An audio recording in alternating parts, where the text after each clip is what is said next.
What is resistance? On what factor does the resistance of a wire depend on? यानी कि प्रतिरोध क्या है, प्रतिरोध किसे कहते हैं, और किसी वायर का यानी कि किसी चालक का प्रतिरोध किन किन कारकों पर डिपेंड करता है, ठीक है, यानी किस पे डिपेंड करता है, ठीक है। तो देखिए इसका जो आंसर होता है यहाँ पर लिखा हुआ है, लिखिए कि resistance is the property of wire which oppose the flow of electric current, ठीक है। इसका मतलब क्या हुआ, देखिए इसका मतलब ये हुआ कि रेजिस्टेंस यानी किसी वायर का एक ऐसा क्वालिटी है, वो एक ऐसा गुण है जो उसके अंदर में होता है, ठीक है, जो क्या करता है उसमें जो करंट फ्लो होता है उसका स्पीड को वो कम करता है, यानी कि जो करंट आपका फ्लो होता है ना उसको फ्लो होने से वो क्या करता है उसको रोकता है, स्पीड को कम करता है, यही इसका रेजिस्टेंस है, ठीक है। जैसे कि मान लीजिए आपका ये सपोज ये क्या है कि वायर है, ठीक है, तो ये इसमें क्या होगा, मान लीजिए अगर वायर है तो इसमें क्या होगा, करंट फ्लो होगा, ठीक है। तो करंट फ्लो होगा तो रेजिस्टेंस क्या करेगा, उसका करंट को फ्लो होने से उसको रोकेगा, ठीक है, यानी कि उसको वो धीरे धीरे जाने देगा, ठीक है। ये आपका रेजिस्टेंस हो गया, ठीक है। अब देखिए उसके बाद क्या है, it is denoted by R, यानी कि इसको हम लोग आर से रिप्रेजेंट करते हैं, बिकॉज आर फॉर रेजिस्टेंस, ठीक है। और इट्स एसआई यूनिट इज ओम। देखिए इसका जो एसआई मात्रक हो गया वो क्या हो गया आपका, ओम हो गया, ठीक है, समझ गए ना। हिंदी में क्या बोलेंगे, प्रतिरोध किसी चालक की वह गुण है जो उसमें प्रवाहित होने वाले विद्युत धारा का विरोध करता है, ठीक है, यानी कि जो उसमें विद्युत धारा प्रवाहित होगी उसको क्या करेगा, उसको रोकेगा उसको, ठीक है। अब देखिए यहाँ पर रेजिस्टेंस का यहाँ पर हम एक तो डायग्राम बनाए हैं, ठीक है। ये आपका क्या हो गया, रेजिस्टेंस हो गया। इसको जो हम लोग इस तरह से दिखाते हैं और ये लिखते हैं आर, ठीक है, समझ गए। चलिए अब क्या है कि रेजिस्टेंस जो है किन किन फैक्टर पे डिपेंड करेगा, तो यहाँ पर लिखा हुआ है कि resistance of the wire depend on the following factor. Number 1 length of the wire, number 2 area of cross section of the wire यानी कि thickness of the wire, and number 3 nature of the wire, number 4 में है temperature of the wire, ठीक है। देखिए क्या है यहाँ पर हिंदी में क्या है, चालक का प्रतिरोध क्या है, आपकी लंबाई पर डिपेंड करेगी, लेंथ माने लंबाई, एरिया ऑफ क्रॉस सेक्शन यानी कि अनुप्रस्थ काट का क्षेत्रफल, तीसरा में है नेचर ऑफ द वायर यानी कि चालक की प्रकृति, and temperature of the wire यानी कि चालक का जो तापमान जो होगा, टेम्परेचर, ठीक है। चलिए अब देखिए किस पे किस तरह से डिपेंड करेगा, तो यहाँ पर देखिए सबसे पहले क्या है, लेंथ ऑफ द वायर, इसको समझते हैं। तो रेजिस्टेंस जो है लेंथ पे आपका डायरेक्टली प्रोपोर्शनल होता है, माने कि समानुपाती होता है, ठीक है। देखिए ये क्या है, R is directly proportional to L, इसका मतलब क्या हुआ, देखिए समानुपाती होता है और एक होता है व्युत्क्रमणपाती, ठीक है। समानुपाती का मतलब ये होता है कि अगर एक चीज बढ़ेगा तो आपका क्या होगा, दूसरा भी बढ़ेगा, ठीक है। आर अगर समानुपाती एल है मतलब ये हुआ कि जिस तरह से एल बढ़ाएंगे आर भी क्या होगा, बढ़ेगा, और एल घटाएंगे तो आर भी क्या होगा, घटेगा, ठीक है। इसको एग्जांपल समझिए, मान लीजिए अगर हम एल को डबल कर देंगे, ठीक है, एल को डबल कर देंगे, ठीक है, तो आर क्या हो जाएगा, आर भी आपका डबल हो जाएगा, ठीक है। अच्छा एल को अगर हाफ करेंगे तो आर क्या होगा, तो आर भी आपका हाफ हो जाएगा, ठीक है। ये होता है आपका डायरेक्टली प्रोपोर्शनल, यानी एक चीज बढ़ने से आपका क्या होगा, दूसरा चीज भी बढ़ेगा, ठीक है। देखिए इसको एग्जांपल समझिए, एक्चुअली रेजिस्टेंस का मतलब क्या होता है, आप इसको एकदम लोकल भाषा में समझिए, ठीक है।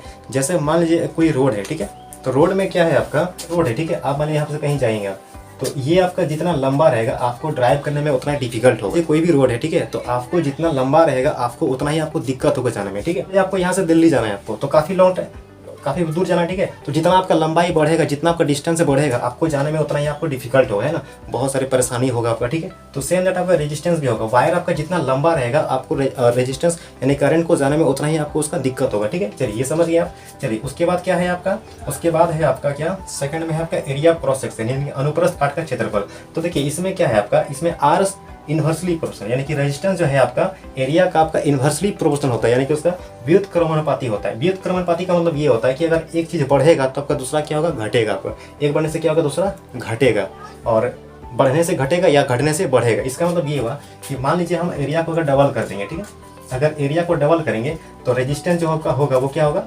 रेजिस्टेंस आपका हाफ हो जाएगा, ठीक है। और अगर हम एरिया को अगर हाफ करेंगे तो रेजिस्टेंस क्या होगा, डबल हो जाएगा। ये आपका हो गया क्या, आपका इन्वर्सली प्रोपोर्शनल, ठीक है। इसको भी समझिए एग्जांपल के लिए, जैसे कि मान लीजिए आपको यहाँ से कहीं जाना है, ठीक है, और यहाँ पर आपको सपोज कीजिए यहाँ से आपको रांची जाना है, दिल्ली जाना है, कहीं भी जाना है या धनबाद जाना है। यहाँ पर आपका दो ऑप्शन है, एक रोड आपका पतला रोड है और एक आपका क्या है, इस तरह से एक पतला रोड है और एक आपका क्या है, चौड़ा रोड है, ठीक है। मान लीजिए ये आपका बी है और एक ये रोड आपका क्यू है, ठीक है। तो जो आपका पी जो आपका रोड है ये क्या है आपका थोड़ा सा चौड़ाई है, ठीक है। तो इसमें आपको डिफिकल्ट होगा कि इसमें आपका डिफिकल्ट होगा, किसमें आपको दिक्कत होगा, समझिए। देखिए रोड आपका जितना ही चौड़ा रहेगा आपको जाने में उतना ही ईजी होगा, आपको आसानी से जा सकते हैं, ठीक है ना, आपको दिक्कत नहीं होगा। अगर पतला रहेगा तो आपको क्या होगा, दिक्कत होगा, है ना। बहुत सारे भीड़ रहेगा तो दिक्कत होगा। सेम दैट आपका रेजिस्टेंस भी होता है। वायर जितना पतला रहेगा आपको करंट को जाने में उतना ही उसको डिफिकल्ट होगा, उतना ही दिक्कत होगा, यानी कि रेजिस्टेंस बढ़ेगा। और जितना मोटा रहेगा वायर उतना ही उसको दिक्कत नहीं होगा, यानी कि इजीली जाएगा, यानी कि रेजिस्टेंस कम होगा। ठीक है, तो इससे क्या समझे आप कि वायर जितना पतला रहेगा, पतला माने क्या होगा, थिकनेस कम रहेगा। ठीक है, तो क्या होगा, रेजिस्टेंस बढ़ेगा। और वायर मोटा होने से रेजिस्टेंस क्या होगा, बढ़ेगा। एक्चुअली रेजिस्टेंस का मतलब ये होता है कि जो रोड में आपका जर्किन होता है, ठीक है, ये ऐसे जर्किन है, तो ये क्या करता है, आपका स्पीड को कम करता है।